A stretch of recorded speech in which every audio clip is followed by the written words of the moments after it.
Komisi 5 Dewan Perwakilan Rakyat Aceh lakukan inspeksi mendadak ke Rumah Sakit Umum Zainul Abidin, Banda Aceh, Rabu 8 November 2023. Dalam sidak tersebut, anggota Dewan masih menemukan sejumlah permasalahan dalam pelayanan publik, salah satunya kelebihan muatan pada fasilitas instalasi gawat darurat.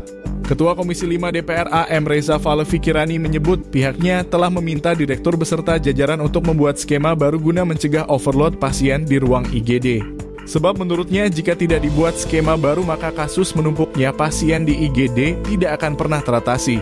Terlebih seluruh pasien dari 23 kabupaten kota di Aceh dirujuk ke RSUZA. DPRA juga meminta pihak rumah sakit untuk memfungsikan alat kesehatan yang baru agar pelayanan menjadi optimal.